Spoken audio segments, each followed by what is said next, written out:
do today is pick up where we stopped last time. Let me just kind of run through a few things, what we accomplished last time in class. First of all, we saw this relationship. The M1 money supply is equal to currency held by the public plus checking deposits held by the public. Okay, so we talked about that form of money supply, and what we said was that this money supply is $1,100 billion approximately right now, okay, or $1.1 trillion. Secondly, what we talked about is that the DD, the checking deposit kind of money, and that's what that DD is checking deposit money, that DD is created by banks.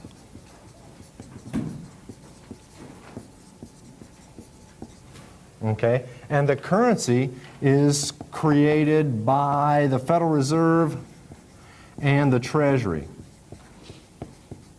And the point I made to you last time was this, is that there's no big mystery about where the Federal Reserve and Treasury come up with that money. They've got machines that just kind of print it out or stamp it out, and so that's not the mystery. The part that we were really interested in is, where do the demand deposits come from?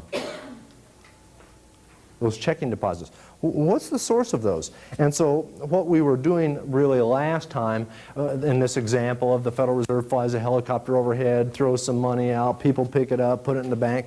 You remember all that stuff. The banker says, I have excess reserves, make loans. That whole process was to explain the understanding, or explain how banks create checking deposits. And if you'll recall, checking deposits are created when banks make loans.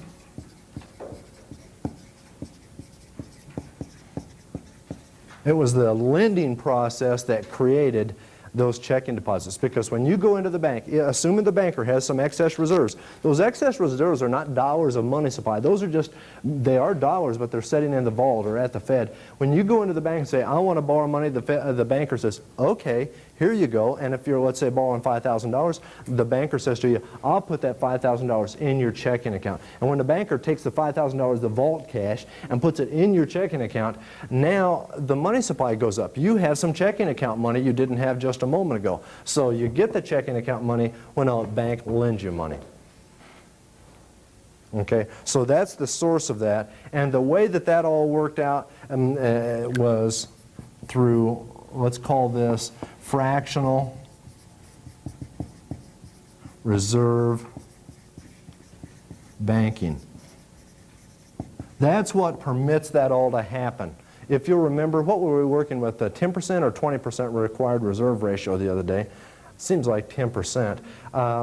But the idea there was, I deposit, let's say I've got $1,000, that was the example, wasn't it? I put that $1,000 in my bank. If the banker had to hold not a fraction but 100% reserves, then I would take that $1,000, put it in the bank, and say, here, put this in my checking account. They would say, okay. I would have, at that point, I would have changed one form of money, currency, into another form of money, checking deposits, and so my deposit would not by itself affect the money supply. And then if we had 100% reserves, not fractional reserves, but 100%, I put the $1,000 in the bank, and the banker says, I must hold that. And the banker put it in the vault, and that's the end of it. No more story. The reason there was extra loans and then a money multiplier, which we'll talk about in a moment, the reason that that happened was I put my $1,000 in the bank, and the banker says, I'll hold $100 on reserve, and I'll lend out $900. And when that banker makes that next loan, then the money supply goes up. So it was the fact that we're working with fractional reserves that allowed that multiplier to exist. Okay, and then what we did is we wrote down that formula. What do we have? Total checking accounts in the economy equals total reserves of banks times 1 over R, where R is the required reserve ratio.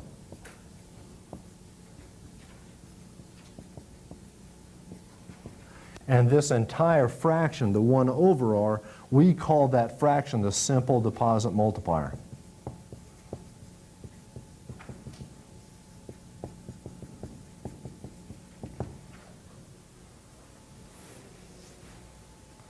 Maybe I used 20% last time when we talked about this. Anyway, what you want to do in preparing for a test would be, suppose R is equal to 10%, suppose R is equal to 15%, suppose it's equal to 20%, and then do a few calculations. Can you calculate that multiplier? Maybe, and it's hard for me to recall, nobody out in the crowd here has shouted out a number. Maybe I used 20% last week, and if I did, the multiplier would have been 5. If I used 10% as the required reserve ratio, the multiplier would be 1 over 0.1, 10, and so forth. So anyway, these are the things that we talked about last time, and the things that we need to be comfortable with or familiar with as we go forward. Now, here's what we assumed throughout, and this simple deposit multiplier. What we assumed, I'll put the D there, assume, because we'll drop this assumption later, but we assumed that currency holdings of the public is equal to 0 and excess reserves held by banks equals 0. We assumed that, and that's where we got this multiplier of 1 over R. If we have people holding currency, and in real life they do, or bankers holding excess reserves, then in real life the multiplier will be more complicated than this 1 over R. And we'll come back to that later on. Okay? These things are, once we sort of drop these assumptions, then we have to start dealing with a currency drain,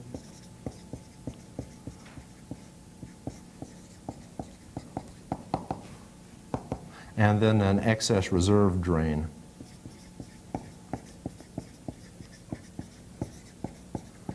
And that drain, we're saying that there's places for these reserves to go into currency or excess reserves. There's some place for those dollars to go that we have assumed out of the picture up to now. So I'm saying this is later, not up to this point. Up to this point, we have the multiplier of 1 over R, and it's because we assume no currency, no excess reserves. So like I say, we'll come back to that. Wait, Yeah. that's got nothing to do with our test right now, right? Pardon me? The assumed and later currency drain. Well, I'm saying we'll come back to this later on in like this class period or next class period. But no, that's right. If I gave you a test right now, you wouldn't have to know that. But I'm not getting ready to do it, so you will need to know a little bit about that. I'll come back to it.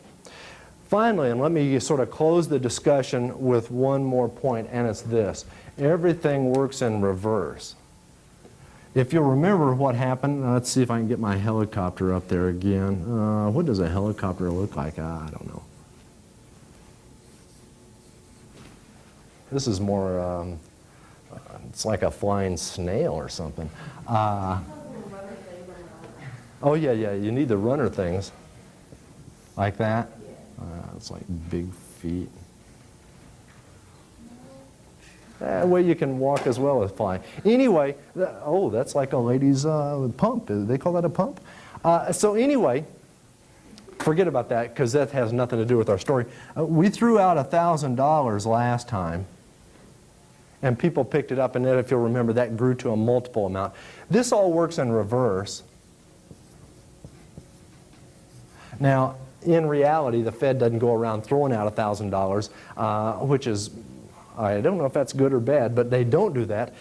When I say it works in reverse, I don't mean the Federal Reserve would have like a giant vacuum cleaner, turn the fan on reverse, and suck the money out of your pockets, although you can imagine that happening.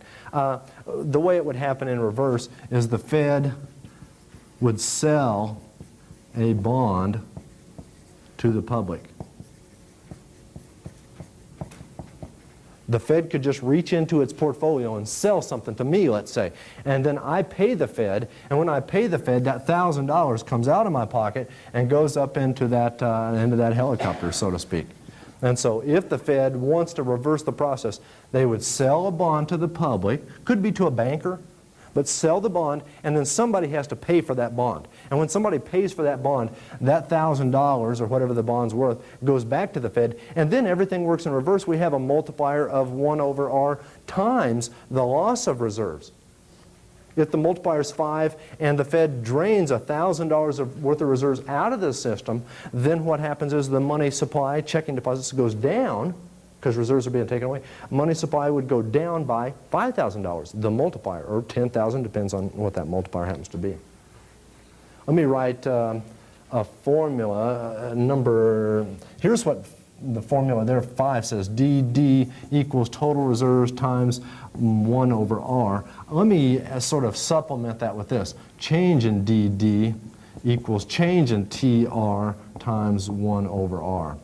Now what do I mean by that? I mean that this formula, the first one of the two, you would use that if I said, oh, total reserves are $10,000, calculate the value of the money supply.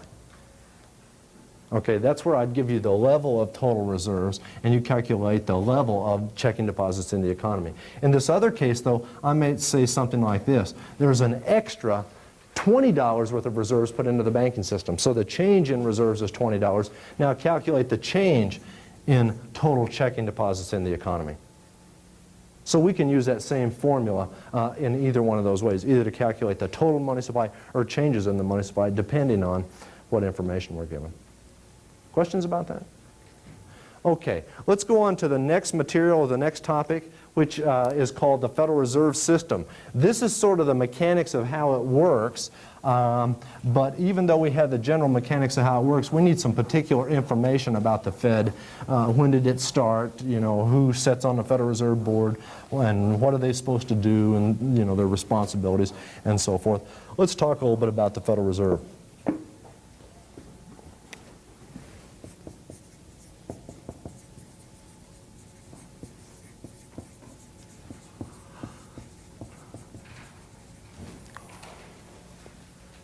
The Federal Reserve System. We want to understand the Fed for a couple of reasons. One is, it's the one, I use the helicopter here, but it's the one that puts reserves into the banking system. Nobody else. It's the supplier of that stuff, which turns into money supply. If you take the Federal Reserve away, then that money supply would not be created in the same way, and arguably we'd have a much smaller money supply. Also, not only does the Fed do that, but we want to understand its policies. And so in order for us to achieve that understanding, we need to know a little bit more about the Fed. First of all, the Fed was started in 1913. The law was passed in 1913 that created the Federal Reserve. Why was that done? And the answer is, throughout American history, the United States banking system and economy have been unstable. And I don't mean to say recently, but I'm saying if you go back to the Civil War, 1860s, and look at the 50 years after that, from the 1860s up to the 19-teens, what you'll find out is that every 10 or 15 years the economy would just collapse.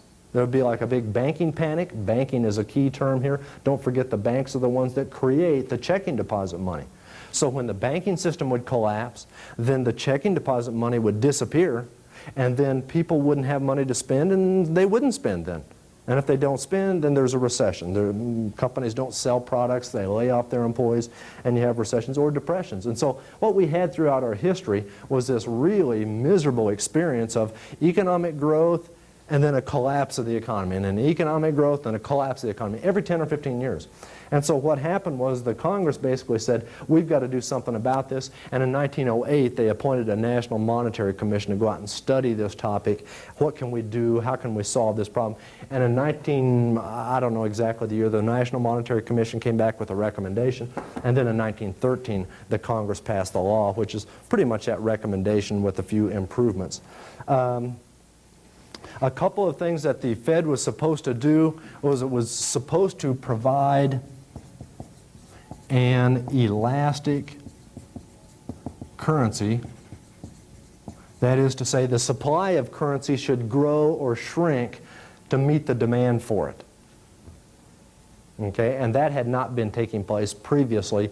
The demand for currency would grow, and there was not currency there, so people would run to the bank and demand currency. And if you heard that a banker was handing out all the currency, then you think, oh, I can't get any tomorrow, so it sort of set off a panic of people running to the bank. And the idea was, hey, if people want currency, provide them currency. And a second thing that the Fed was supposed to do is act as lender of last resort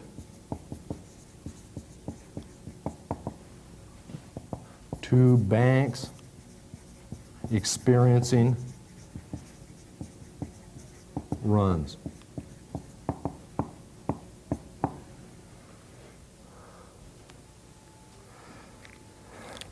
If you've seen that old movie with, who's in that, Jimmy Stewart, It's a Wonderful Life, if you remember the way the story goes, Jimmy, except for he's got a different name in that movie. What is his name? Well, it'll come to me in a second. Anyway, Jimmy Stewart's uncle, Billy, I think it is, he's supposed to take the bank's reserves down and deposit them, and he loses them. I think he's been drinking a little too much beer, and so he lost those reserves, and then there's no cash at the bank. And when the word leaks out, oh, there's no cash at the bank, then people started worrying about the safety of their deposit. Think about it, if you've got money at a bank here in town and somebody told you, hey, did you hear? That bank's vault is totally empty. They just have nothing there. Then what you'd start doing is, uh-oh, how am I going to recover this situation? And you run down to the bank and say, yeah, quick, give me the money back. Whatever you've got, I want it right now. If you've got $1,000, I'll take $1,000. Just give me whatever you have. And that's a bank run, is basically when people worry about the safety of their deposits, they run to the bank and demand their cash back. Well, here's the deal. No bank sits there with all that cash. If you put $100 in the bank, they don't just go, okay, great, throw it in the vault and then put a guard out in front. What they'll do is throw, as we said a moment ago, $10 in the vault, the required reserves, and lend the rest out, $90, to somebody else. That banker's not holding on to all your money. So if there's a run on the bank and people are coming in saying, give me my money, give me my money, it doesn't take long until that bank's cash is exhausted. And it's the need for cash, that elastic currency, that was part of the Fed's responsibility. And the other part of its responsibility is lend that cash out. Don't just print it up and hold on to it, Federal Reserve. And when a banker is experiencing a run and people are lined up, lend cash to those banks. Why should we do that? And the answer is this. If you don't lend cash to those banks, if you don't serve as lender of last resort, a place where they can finally go to get cash, if you don't do it, that bank will run out of cash. It will close its doors, and then the panic will spread to the next bank. Now, and pretty much like the flu or something like that, you know, it's like when you get the flu, you cough on somebody else, they get the flu. Well, when one bank closes its doors because it's out of cash, it panics people and they go to the next bank. Not the same people, but other people. Oh, if that big bank could fail, so could mine. So we run to that bank and finally run it out of cash. It closes its doors and the panic spreads to another bank. So the idea is, if we want to stop the contagion from spreading, what we have to do is get out there and get some cash in the right hands. Satisfy some people. If people run to the bank and say, give me my cash, and you go, okay, here you go, and you hand out their cash and say, you know, have a lovely day and I'll see you tomorrow, then that person will get outside with their cash, and then they start going, man, I don't want to be walking around with this much money. I only wanted the money back, the cash back, because I thought I couldn't get it. I was worried I couldn't get it, and they paid me out in such a sort of a fast way and without any squawk. You know, that must have just been a bad rumor. And so as soon as you get out the bank and you come back in and say, I want to put this back in my account. Maybe you wait a day or two, but not for long. People want banks. So anyway, the idea is we need the Federal Reserve to get us through those rough times. Those rough times that nobody had been there to help the economy in that previous 50 years. So anyway, one thing I will mention to you is the Federal Reserve did not have the responsibility, which it does have today, but it did not have the responsibility of sort of managing the economy. That wasn't there. It's basically deal with this problem of bank runs and a loss of liquidity in the banking system. But there's no, okay, you're going to watch the economy, you're going to fight inflation, you're going to keep things, you know, the economy growing, stabilize exchange rates, keep interest rates low. The Fed did not have those responsibilities. Its job was to provide the currency and lend it out when there was a bank run. Pretty simple, huh? Now, basically what happened is it took the Fed some time to learn its job, and the time it took was another 30 or 40 years. And so the Fed made some mistakes in these early years, and in fact the Fed did not act as lender of last resort in 1929 through 33 when we had a huge number of bank failures. 1/3 of all banks in the United States closed during this period, and 1929 through 33. More failures. 1/3 of all banks. So what I'm saying to you is the Federal Reserve was created to provide an elastic currency and to serve as lender of last resort, and failed to do so the first time it was called on in a big way to get active, get involved, do something. They didn't do it. And so it took the Fed really until the 1950s to sort of you know, it's not enough just to have a Federal Reserve. You have to understand all the principles involved and so forth, and they just weren't ready to get the job done for quite some time. Nevertheless, the Fed was sort of altered by legislation passed in 1933 and 1935, and so the Fed was changed somewhat, and so after these changes, that's when we got a more modern Fed. More modern. And really the Federal Reserve today is what was created by the laws passed in those years, 33 and 35. Okay? Some of the Fed's jobs or responsibilities.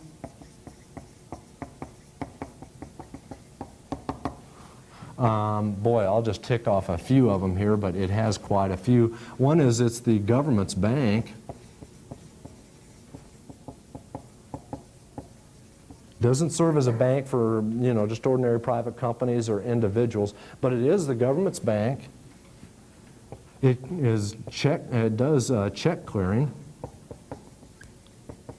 provides check clearing services. If I write you a check and you take that check down to your bank and put it in, your bank may send it back to the Federal Reserve and say, hey, I want to collect on this. And so that's something that the Federal Reserve does, is it manages that. What else? Provides currency. We talked about the elastic currency. It continues to do that. Okay. Other things, it loans to member banks. We'll talk about those loans later on. It regulates member banks.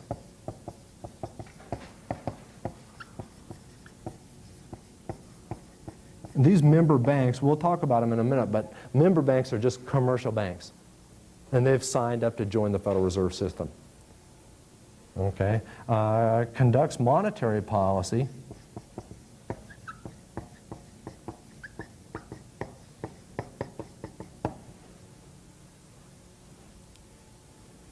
The Fed has got a lot of different jobs, and these are the biggest ones. Oh, let me add one more. It holds the reserves of member banks.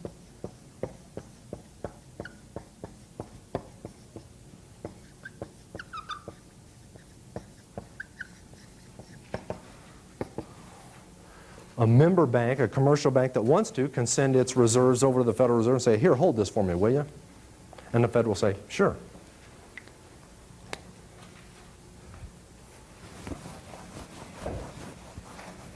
Let's talk about the Federal Reserve System. I'll draw you a little triangle.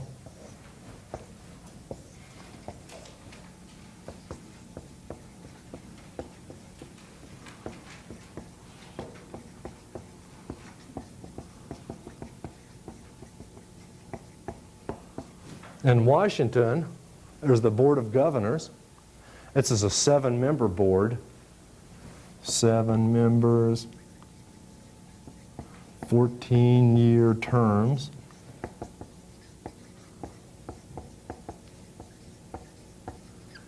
Those are staggered terms, so if you've got 7 members and each one's got a 14-year term, you appoint a new member every 2 years.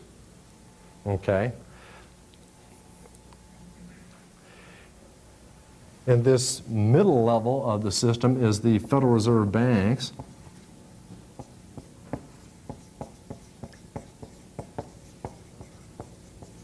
These are regional. Let's see if I can mention a few of them to you real quick. Boston, New York, Richmond, Virginia, Atlanta, Georgia, Cleveland, Chicago, Minneapolis, St. Louis, Dallas, Kansas City, San Francisco. That's probably most of them, but probably I overlooked 1 or 2. Anyway, there are 12 Federal Reserve banks, and Missouri has 2 of them. Missouri is the only state with 2 Federal Reserve banks.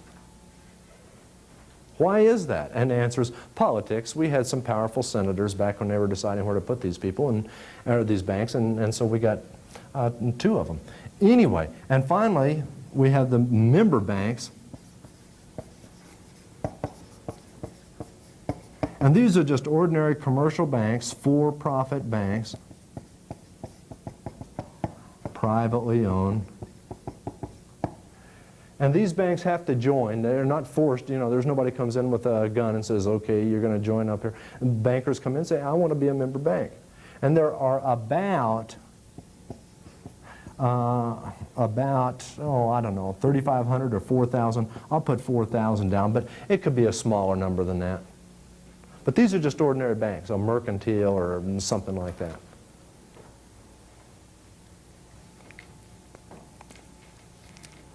Okay. At the Board of Governors,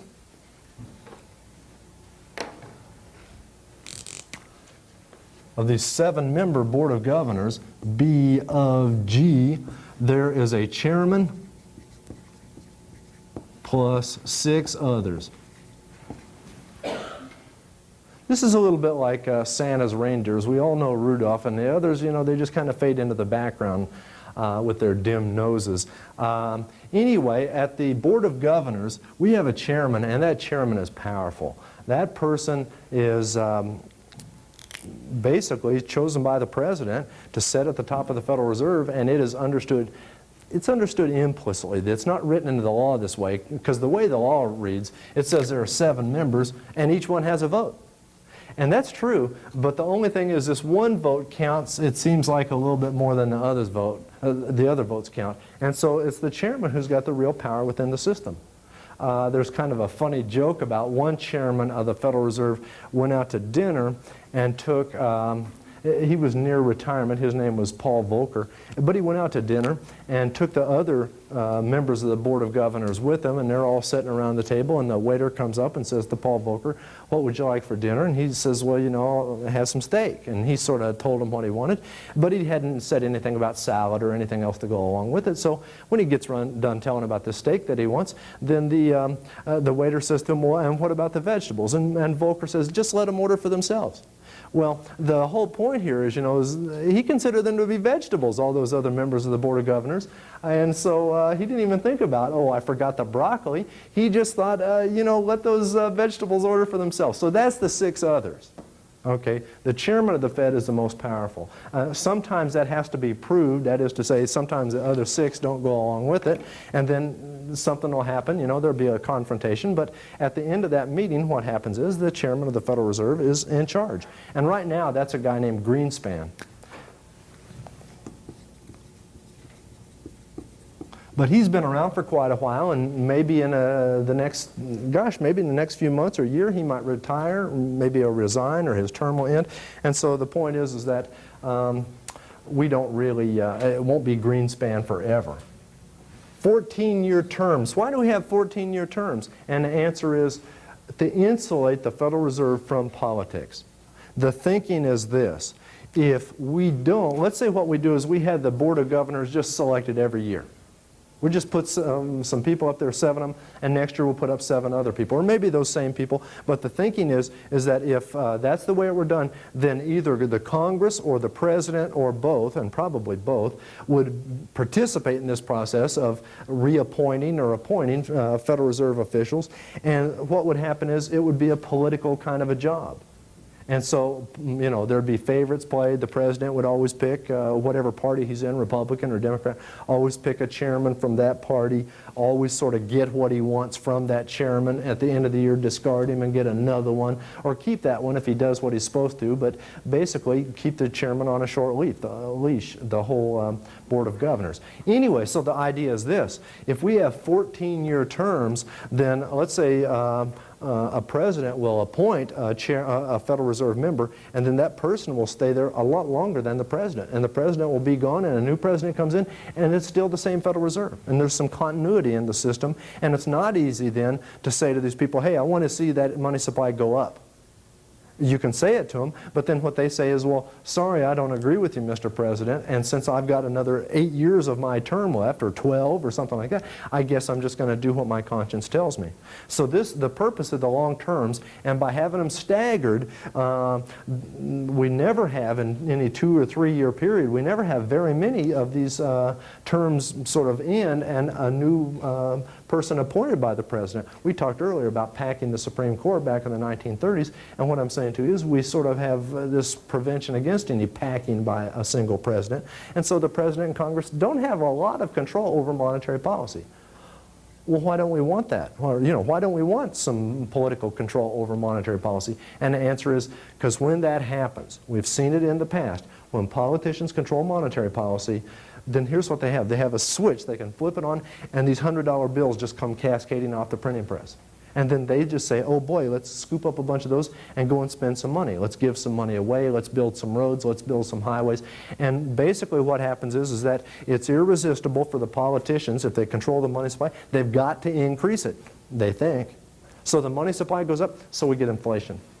And we haven't really gotten to that point yet, but we've seen increasing aggregate demand will drive up the price level. And what I'm saying is that if you've got a printing press and you can flip that switch on and the $100 bills come cascading off, then the Congress or the President would have a tendency to do that all the time. There would just be a constantly increasing aggregate demand or spending in the economy, and prices would rise. Inflation would undermine the economy. If you'll remember the other day when we were talking about forms of money, I told you about the first coins in Lydia in about 640 BC, but then I told you the first paper money came from China in about 900 AD.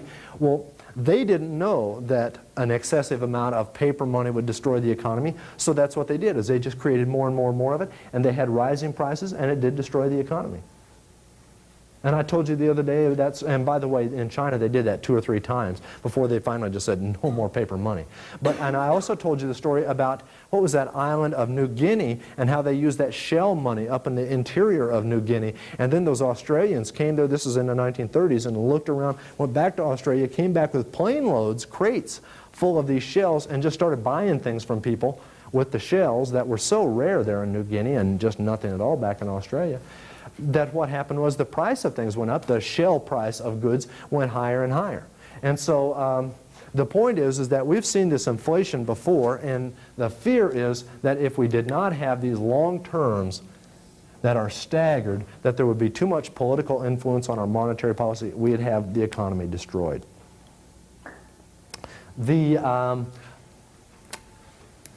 Let's talk about this. 7 members of the Board of Governors plus 5 of the 12 Federal Reserve Bank presidents, that group of 12 makes up the Federal Open Market Committee.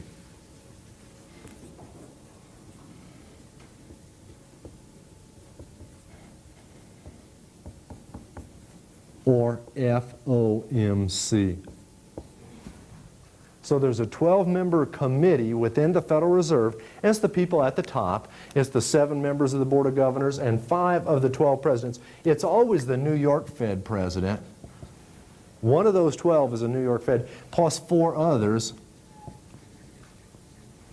Okay? And 4 out of the remaining 11. What will happen is they will rotate and take turns serving on the Federal Open Market Committee. This is the main, and by the way, the New York Fed has this permanent position on the Federal Open Market Committee because that's where the policies are actually carried out, implemented in the real world. And so the New York Fed's got a special role in this process. Anyway, this Federal Open Market Committee is the main policy-making group at the Federal Reserve. They are the main ones at the Fed. And I gave you the story of the helicopter coming over the other day and throwing out money. If the Fed ever does that, it will be this 12 that says, fire up the helicopter, we're going on a mission, we're going to throw some money out the window. They don't do that. What the Federal Reserve really does, and I gave you the example when I told my reverse story here a moment ago, what the Federal Open Market Committee does is it says, oh, we need to put money in the economy, and here's how we put it into the economy. Put money in the economy. The Fed buys, let's say Treasury securities.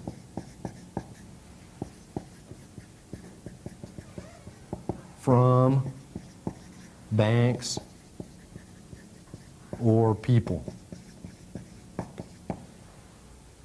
That's when the Fed wants to put dollars in the system. It buys something. And when it buys, let's say, and these Treasury securities, perhaps you know a little bit about them. It's just like a bond. Maybe you've got one of these bonds. There's Treasury bills, Treasury notes, Treasury bonds. Anyway, the Federal Reserve will just say to a banker, hey, want to sell that bond? Here's what we're offering. And the Fed will offer such a high price that then the banker will sell that bond. And so anyway, when the Fed buys a Treasury bond, then the Federal Reserve has to pay for it. Fed pays for bond. And when the Fed pays for the bond, that's when they just say this basically, hey, we owe you money. And when the Fed says, hey, we owe you money, then all of a sudden there's money in the system that didn't exist a moment ago. If the Federal Reserve came to you and said, hey, I want to give you my IOU, this is as good as money, they would give you a Federal Reserve note. It would be green and it would have, a president's picture on it, probably, unless it was, Benjamin Franklin. That would be a $100 bill. But when the Fed pays, they basically just say, we'll give you our IOU. And they could give a person currency, they could give a person or a bank, they could give them a check. But the point is that's the source of new funds. Didn't exist before. The Federal Reserve doesn't say, oh, we've got some income, now let's pay for something.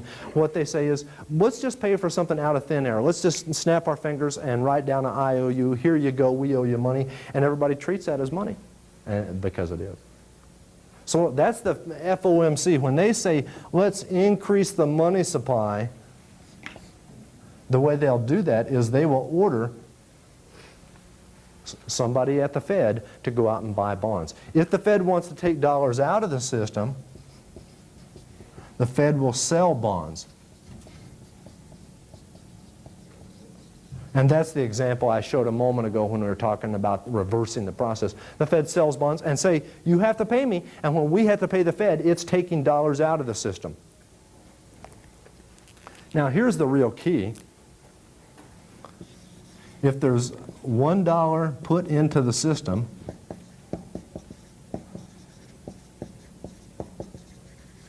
that is to say, the Federal Open Market Committee meets and they say, let's buy $1 worth of bonds.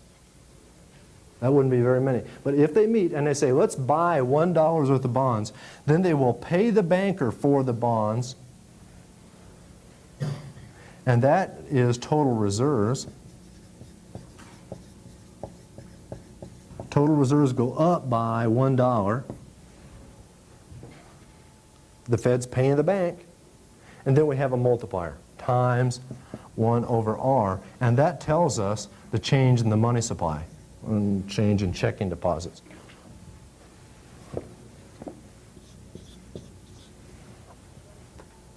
And so there's a connection here from the Federal Open Market Committee taking a decision. We want to buy some bonds. Now $1 is put into the system when the Fed pays, and then we use our multiplier that we talked about the other day, 5 or 10 or whatever it might be. Okay?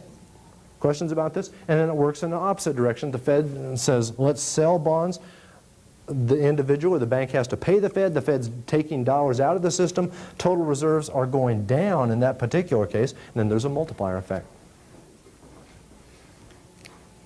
Questions about this?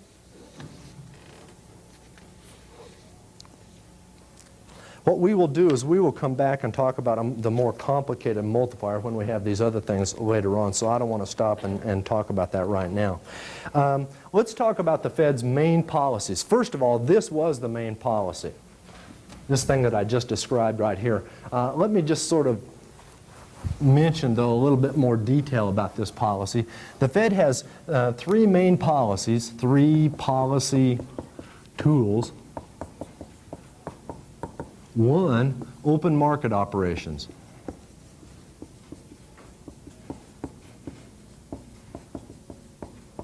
And we just talked about open market operations. It's carried out by the Federal Open Market Committee.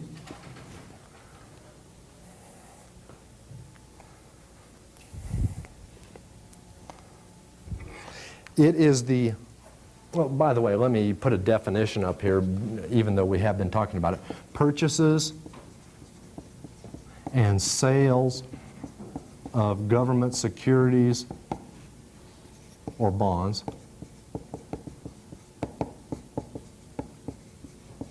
by the Fed.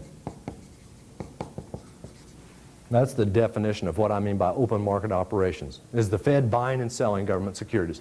The policy is made by the FOMC, Federal Open Market Committee. This is the #1 most used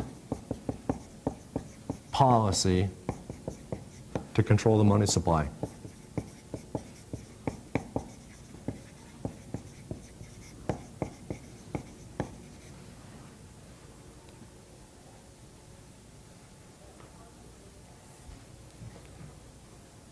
Okay. The FOMC meets about 9 times a year. FOMC meetings,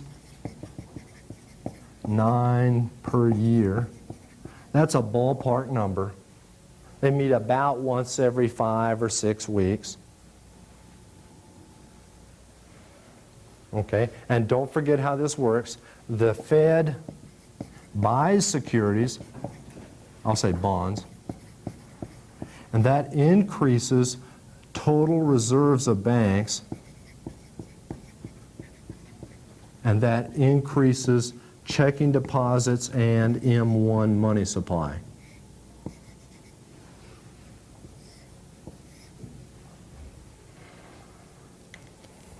In the other direction, if the Fed sells bonds, that will decrease total reserves, which will decrease checking deposits in the economy and decrease the M1 money supply.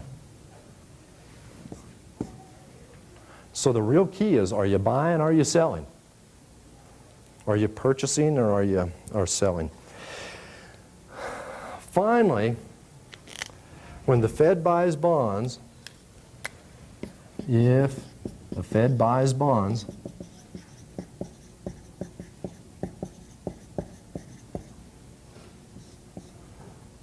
that will increase the price of bonds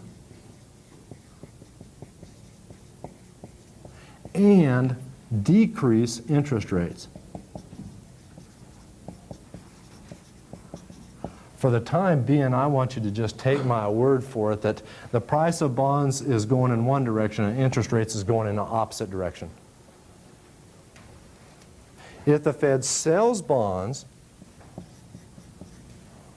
then the price of bonds goes down.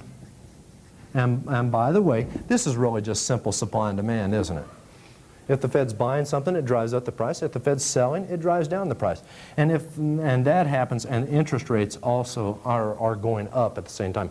Prices of bonds and interest rates in opposite directions, so don't let that confuse you. A lot of industries, like the auto industry, the housing industry, they like low interest rates. Right? If you're selling cars, you want to be able to sell a lot of cars, and the way that happens is if your customers can afford to buy cars, and they can do that if interest rates are low. So a lot of industries, cars, housing, and so forth, the durable goods industries, they like low interest rates, so they're always pushing on the Federal Reserve, buy bonds, buy bonds. We want to expand the money supply and bring down interest rates. The second and third policies we will talk about at the beginning of the hour next time. So long.